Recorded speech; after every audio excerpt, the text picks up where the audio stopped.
Привет, это Технозон. Сегодня у нас на обзоре T95 Max Plus, твою мать. T95 Max Plus, да, 4х32. И знаете, почему я вообще сегодня с вами снимаю, вернее, почему я снимаю для вас этот обзор сегодня? Потому что вроде бы и обзоры уже есть в интернете. Это новый процессор Amlogic S905X3, но я делал, что эту фирму сам по себе не люблю, T95 Max Plus, но я посмотрел обзоры некоторых обзорщиков и был удивлен. Они так нахваливали эту приставку, что прям, хоть, я не знаю, крайне прикладывая, святая что ли, знаете, как знаете, освещенная, приложил крайне и зажило все. А здесь вот мне стало интересно, потому что я уже сталкивался с этим продуктом, не именно с этим, а с продуктом этой компании. Я тогда, честно говоря, выпускал на обзоры про них и думаю, S905X3, новая платформа, может быть чего-то, это Franklin, кстати, платформа, может быть чего-то выпустили интересное, может быть поработали над ошибками. Да, над ошибками поработали. И что у них получилось, мы будем разбирать именно в сегодняшнем выпуске, поэтому поехали. Что ж, внутри у нас S905X3 на Cortex A55. Они обуздали 1,9 ГГц 4-ядерный процессор.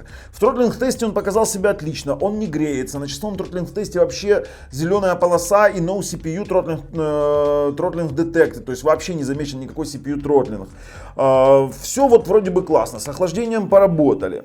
Но дальше будет много сюрпризов, мы пока откладываем. Надо посмотреть комплектацию. Такая вот коробочка у нас обыкновенная картонная. Внутри у нас есть блок питания, есть вот HDMI кабель, стандартный пульт OEM, который для Micool обычно используют. Сейчас блок питания покажу. Это у нас вот блок питания 5 вольт 2 ампера.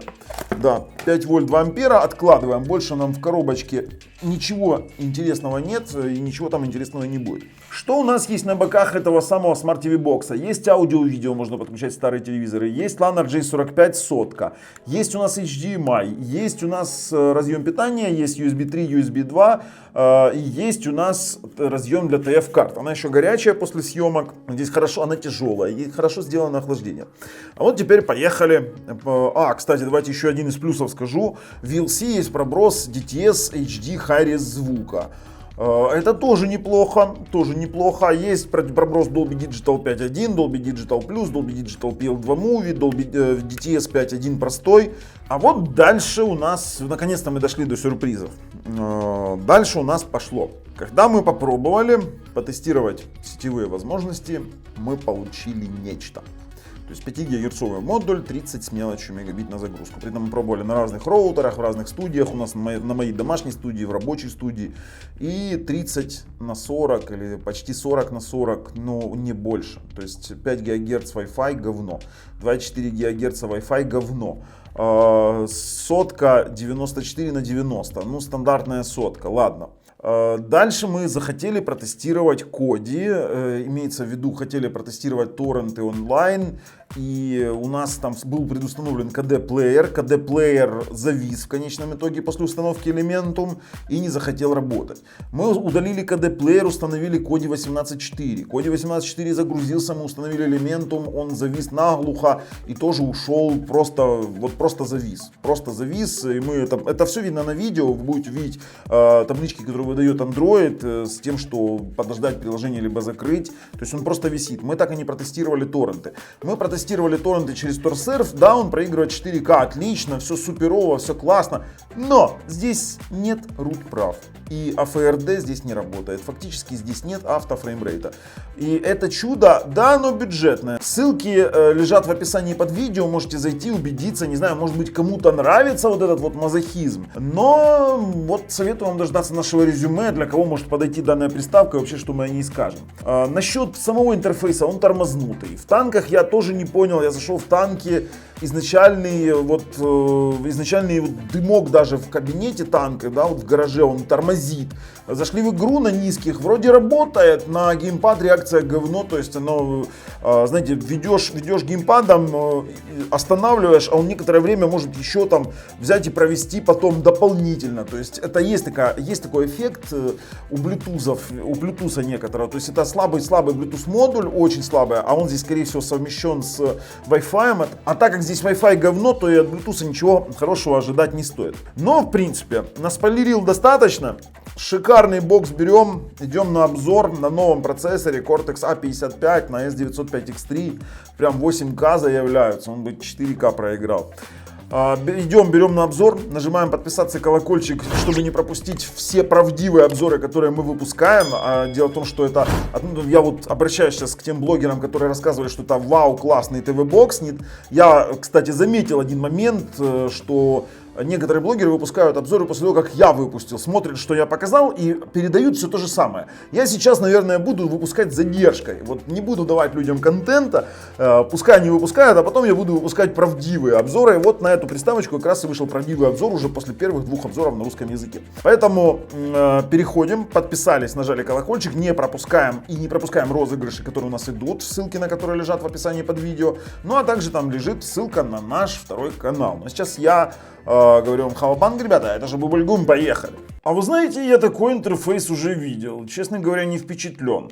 Во-первых, даже вот я переклацываю лево-право, да, вроде бы неплохо, здесь можно добавить эти, господи, как их, программы, но вот эта вот дешевенькая анимация, она куда-то вывалилась, зачем ты 3D Mark вывалилась? Ой, елки-палки, нет, что-то, вот смотрите, я включаю окошко, и она выплывает, это такое, знаете, стробовая анимация, вот я это называю, то есть такая дешевенькая, но в принципе она работает, ладно. Кстати, вот вы видите у нас вот там, где есть скроллер, новые цифровые релизы, даже вот ошибочки такие, артефактики небольшие. Но это, ладно, хрен с ним. Есть-то и есть. Выберем сюда еще какую-нибудь программку. Вот у нас 3 программки. Для того, чтобы поменять, нужно зажать. И можно, в принципе, менять дальше. Внизу у нас есть My Files, есть Chrome, YouTube, Google Play и вверху Recommend. Сюда вы тоже можете сделать страницу Recommend, тоже можете добавить сюда свои приложения. Кстати, есть Netflix черный, не знаю, как он работает. Вроде бы проверить хочется. Ну да ладно, поехали. По меню пройдемся сейчас с вами. Это вот у нас...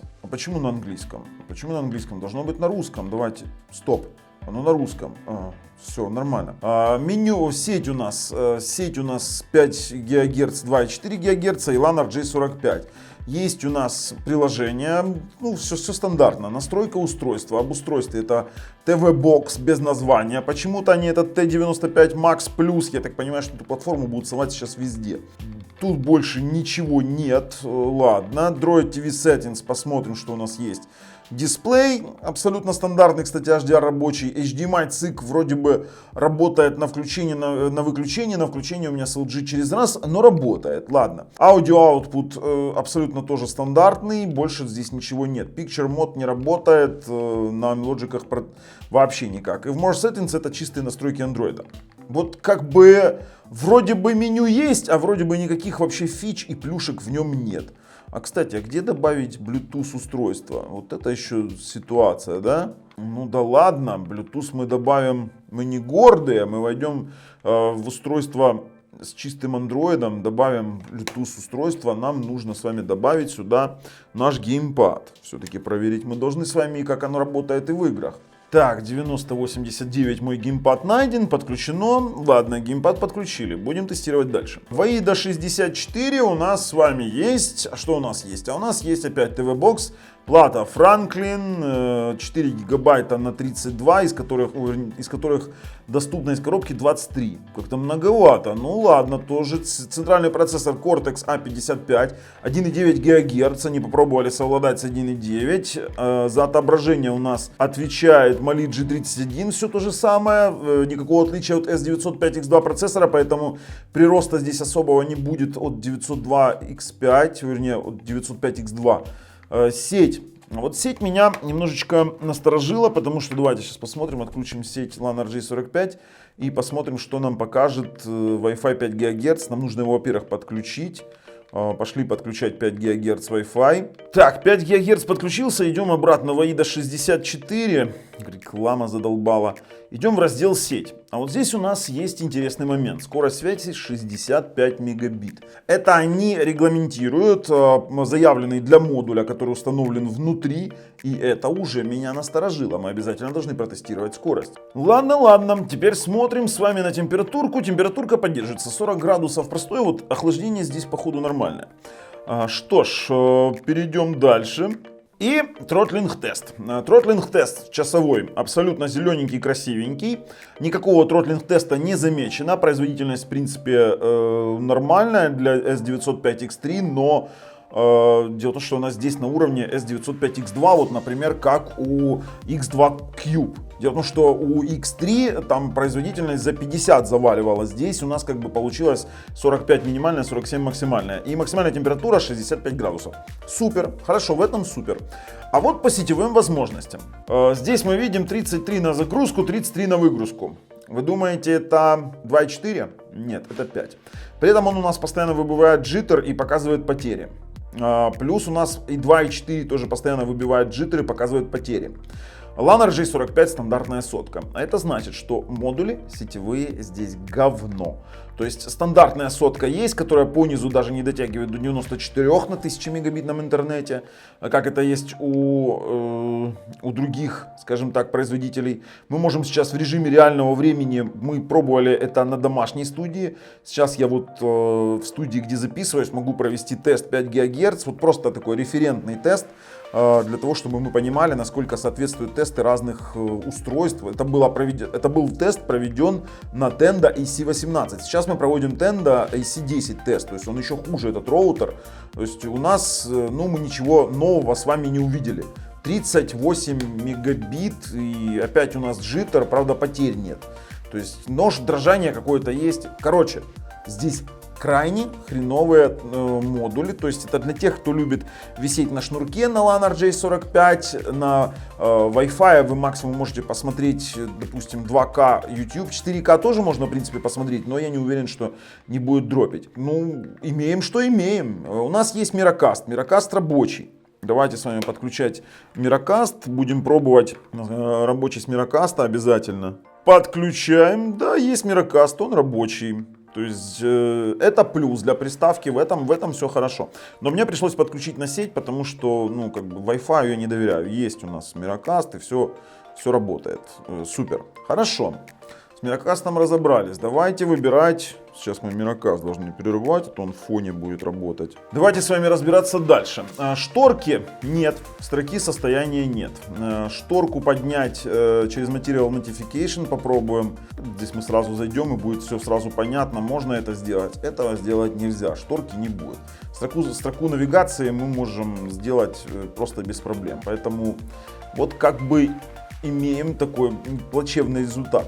И АФРД, требует прав администратора. А что такое? У нас не работает, у нас нет root прав. Вот это ситуация. Давайте проверять root права. А чего ж другие обзорщики-то об этом не говорят? Я смотрел такие хвалебные оды вообще этому боксу. И прям, такой бокс за свои деньги на 905X3 root checker. А ну-ка давайте проверяем.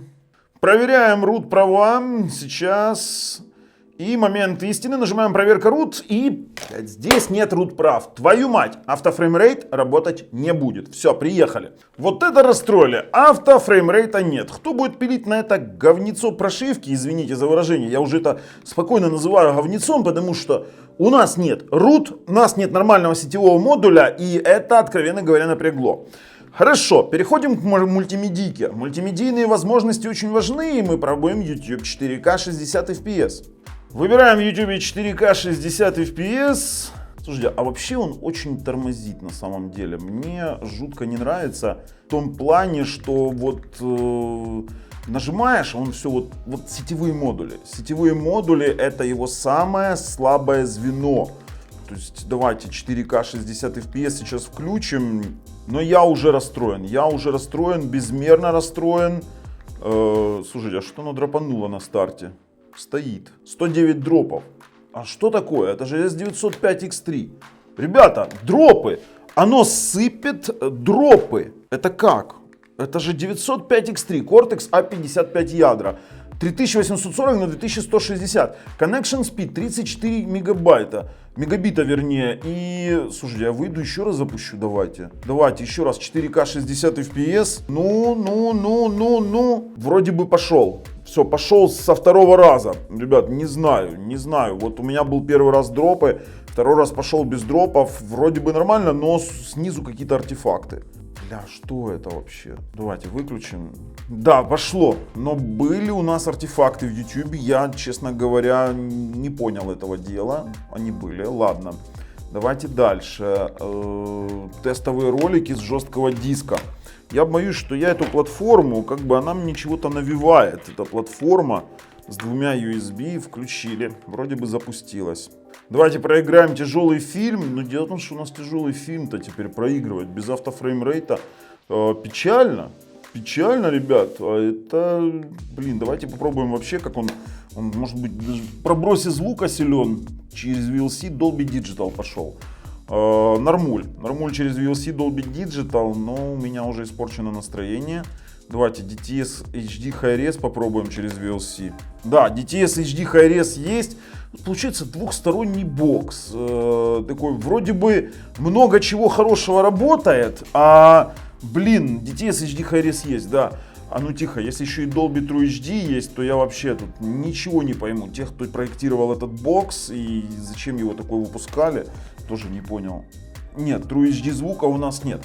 Слушайте, ребят, вообще ситуация достаточно интересная. Тестовые ролики-то играют, и тестовые фильмы играют. Давайте запустим еще какую-нибудь Медузу в 4К, вернее в 400 Mbps. Тоже отлично работает. И вот у меня вопрос. Охлаждение отличное, то есть давайте выйдем, мы сейчас включим, я не знаю, блин, у меня одно расстройство, давайте включим CPU монитор, конечно, вот ради интереса 58 градусов, то есть мы проигрывали что-то и 58 градусов. Давайте, Floating Window 55 градусов. И получить вот такое вот говно без автофреймрейта и с таким хреновым вариантом сетевых модулей, я не понял людей, которые ее проектировали.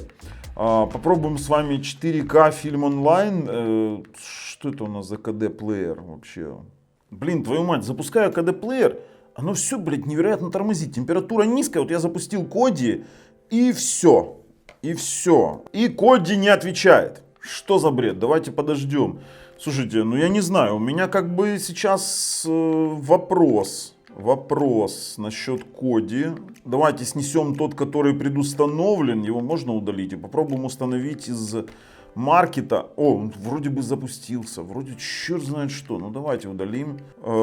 Я уже не хочу вообще ее обозревать, потому что она мне не интересна. То есть рутчекер провалила она тест. Как можно делать что-то? Так, Коди у нас есть. Давайте устанавливаем. Ребят, я установил Коди 18.4, установил Elementum. И все равно, даже вот я запускаю, и он все равно висит. То есть Коди у меня с установленным Elementum запускаться не хочет. Вот опять, смотрите, приложение Коди не отвечает. Я не знаю, что с этим делать, но явно здесь какая-то недоработка в самой прошивке. И сама прошивка по факту не дает Коди нормально запуститься с установленными плагинами. То есть мы с вами провалили тест 4К торренты. Я не буду на TorServe пробовать, я хотел попробовать на Elementum. И Коди в основном это слабые приставки, такие дешевые, из-за которых берут люди. Но здесь получается, блин, херня. Вот именно херня в том плане, что мы можем здесь сделать? Ничего мы не можем здесь сделать. TorServe запустить разве что. Ну давайте уже через TorServe запустим какой-нибудь фильм 4К онлайн, торрент я имею в виду. Все тормозит, все безбожно тормозит. Давайте хотя бы Blu-ray Disc Remux попробуем, потом посмотрим на его размер. Выберем, бля, даже не знаю, давайте Vimeo выберем. Автофреймрейта все равно нет, пофигу вообще на чем играть. Vimeo не пробросил звук почему-то. Ну играет, Blu-ray Disc Remux играет, без автофреймрейта само собой, и получается здесь полная херня. Выберем Ultra HD, Blu-ray Disc Remux, посмотрим, проиграет он его или нет. Но мы на сетевом кабеле, честно вам скажу, сидим. 4К тоже заиграл. Заиграл, но без автофреймрейта опять одно расстройство. Все, проигрывает 63 градуса. Очень жаль, что такую приставочку вот выпустили, такое говно. Вот хороший процессор, что опять не так? Она подвисает на любых моментах. Я больше ничего из мультимедийки тестировать не буду, потому что работает это все вот отвратно. Ну, торренты играет, хорошо. А кстати, мы хотели посмотреть размер этих самых торрентов. Это были 32 гигабайта и 19. То есть торрент она проигрывает на шнурке без проблем. Давайте я еще какую-нибудь игру попробую, так ради приличия. просто я вам скажу сразу, можете не досматривать, я не буду рекомендовать эту приставку вообще к приобретению, потому что в таком варианте она для коди не идет, у меня не получилось запустить 18.4 кодинг, и даже встроенный коди не работает. Итак, слушайте, а он-то весь тормозит. Я загрузил сейчас, смотрите на дым, я загрузил World of Tanks, а он лагает. При том, что всего лишь 62 градуса, это минимальные настройки. У него дым идет рывками, а ну стоп. Слушайте, и меню идет рывками, я в шоке, что это вообще такое? Графика, это все, это низкие настройки графики. Давайте на низких сейчас ринемся в бой, что-то я даже боюсь в бой идти. А вот в самой игре у нас на низких нормально 50 FPS, зависит, вот наш рекордер 50 сейчас, по-моему, или даже больше. В самой игре нормально, 66 градусов, на геймпад реагирует нормально. 67. Я вообще не понимаю, то есть у нее сама по себе графическая система работает нормально, а вот с процессорной системой что-то у нас не то, то есть когда было в главном меню и там был задействован больше процессор, то у нас получается ситуация, что он как-то вот, ну, чересчур лагучий был. Слушайте, реакция на геймпад очень неправильная, его закашивает. То есть я поворачиваю, допустим, вправо, и он потом еще может проворачивать, хотя я уже туда не веду, как его, господи, геймпад. То есть я не знаю, кто вам что показывает, но на этом, в принципе, можно играть на геймпад реакция. Меня смущает на геймпад реакция, она с задержкой. Она с задержкой. Нет, я не хочу в это играть.